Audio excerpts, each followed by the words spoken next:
કચ્છમાં વરસાદની શરૂઆત સારી છે. અમારે લખપતમાં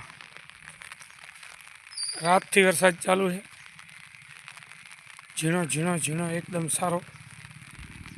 ક્યાંક ક્યાંક થોડાક પાણી ભરાણા છે. સારો વાવેતર છે. થઈ જશે, ઘાસ સારો થશે. આજુ અમારી ભેંસ આવે જો એને એમ કે આ છત્રીવાળો કોણ કી હે હા અલ્યા તે એ નોખ્યો તો ચરો હવે વરસાદમાં પલળી જાય તમારો હતો.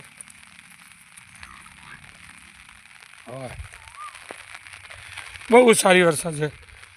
ઘાસ બહુ નીકળશે. ખેતર બધા વવાઈ જશે. એકદમ આનંદ છે. જય માતાજી.